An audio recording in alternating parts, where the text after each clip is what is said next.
नमस्कार दोस्तों, स्वागत है आपका एक नए वीडियो पर। कवियों की जीवन परिचय की सीरीज में आज प्रस्तुत है महादेवी वर्मा जी का जीवन परिचय। हम इन कवियत्री के बारे में सबसे पहले संक्षिप्त रूप से जानेंगे। महादेवी वर्मा जी का जन्म 23 मार्च सन 1907 ईस्वी में हुआ था। जन्म स्थान उत्तर प्रदेश के फर्रुखाबाद नगर में हुआ था। मृत्यु 11 सितंबर सन 1987 ईस्वी में उत्तर प्रदेश के इलाहाबाद प्रयागराज में हुआ था। महादेवी वर्मा की माता जी का नाम श्रीमती हेमरानी देवी, पिता का नाम श्री गोविंद सहाय वर्मा। कार्यक्षेत्र अध्यापन, लेखन व संपादन।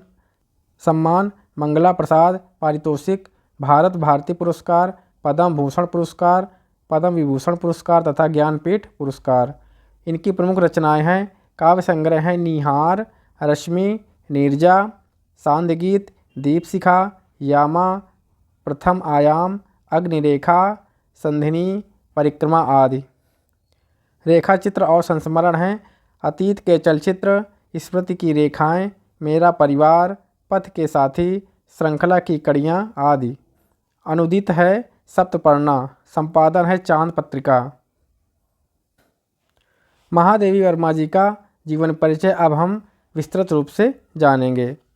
हिंदी साहित्य में आधुनिक युग की मीरा कहलाने वाली प्रसिद्ध छायावादी कवयित्री एवं लेखिका श्रीमती महादेवी वर्मा जी का जन्म सन 1907 ईस्वी में उत्तर प्रदेश के सुप्रसिद्ध नगर फर्रुखाबाद में हुआ था। इनके पिता गोविंद सहाय वर्मा भागलपुर के एक कॉलेज में प्रधानाचार्य थे और माता हेमरानी साधारण कवयित्री होने के साथ साथ श्री कृष्ण में अटूट श्रद्धा रखती थीं। इनके मातामह नाना भी ब्रजभाषा में अच्छी कविता करते थे। नाना एवं माता की साहित्यिक रुचि का महादेवी पर बहुत प्रभाव पड़ा। 9 वर्ष की अल्पायु में ही इनका विवाह स्वरूप नारायण वर्मा से हो गया, किंतु इन्हीं दिनों इनकी माता का देहांत हो गया। फिर भी इन्होंने अपना अध्ययन नहीं छोड़ा तथा पढ़ने में और अधिक रुचि दिखाई, जिसके परिणाम स्वरूप इन्होंने मैट्रिक से लेकर एमए तक की परीक्षाएं प्रथम श्रेणी में उत्तीर्ण की। बहुत समय तक इन्होंने प्रयाग महिला विद्यापीठ के प्रधानाचार्य पद को सुशोभित किया। इनके जीवन पर महात्मा गांधी का तथा कला साहित्य साधना पर रविंद्रनाथ टैगोर का प्रभाव पड़ा। 11 सितंबर सन 1987 ईस्वी को इस महान कवयित्री का देहांत हो गया। महादेवी वर्मा जी का साहित्यिक परिचय। महादेवी वर्मा की चित्रकला और संगीत में विशेष रुचि थी। इसका प्रभाव इनकी कविताओं में विशिष्ट रूप से दिखाई देता है। इनका काव्य संगीत की मधुरता से परिपूर्ण है। इनकी रचनाएं सर्वप्रथम चांद नामक पत्रिका में प्रकाशित होती थीं। ये चांद की संपादिका भी रही। इनकी साहित्यिक सेवाओं के लिए इन्हें जहां शेख सरिया तथा मंगला प्रसाद पुरस्कारों से सम्मानित किया गया, वहीं भारत सरकार ने इन्हें पद्म भूषण की उपाधि से अलंकृत किया।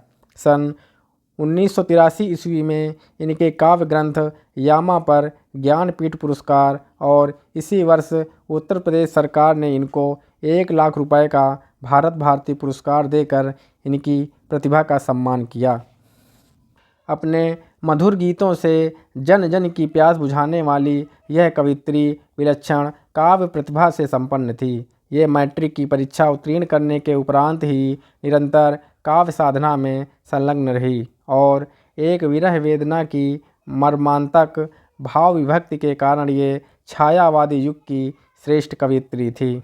करुणा और भावुकता इनके गीतों की प्रमुख विशेषताएं थी। इनकी रचनाओं में नारी सुलभ गहन भावुकता और अंतर्मुखी मनोवृत्ति के सुंदर चित्र दृष्टिगत होते हैं। इनके काव्य में रहस्यवाद, वेदना एवं सूक्ष्म अनुभूतियों के जैसे कोमल एवं मम स्पर्शी भाव व्यक्त हुए हैं, वैसे अन्यत्र दुर्लभ है।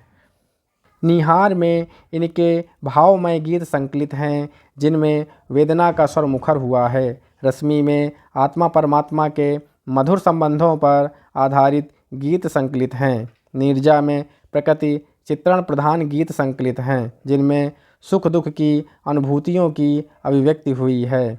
सांद गीत में परमात्मा से मिलन का चित्रण किया गया है। दीप सखा में रहस्य भाव प्रधान गीतों का संकलन किया गया है। इनके अतिरिक्त अतीत के चलचित्र, स्मृति की रेखाएं, श्रृंखला की कड़ियाँ, पथ के साथी आदि इनकी गद्य रचनाएं हैं। यामा में इनके विशिष्ट गीतों का पुनर्संकलन है। संधिनी और आधुनिक कवि भी इनके गीतों के संग्रह हैं। भाषा शैली। महादेवी वर्मा की काव्य शैली का विकास धीरे धीरे हुआ है। इन्होंने सर्वत्र भावात्मक शैली का प्रयोग किया है। इसमें सांकेतिकता तथा लाक्षणिकता का प्राचुर्य है। इनकी शैली में लाक्षणिकता, व्यंजनात्मकता तथा समासुक्तियों के प्रयोग के कारण यत्र तत्र कुछ अस्फुटता व दुरूहता का समावेश हो गया है। फिर भी उसमें मधुरता और कोमलता का अंश मात्र भी ह्रास नहीं हुआ है।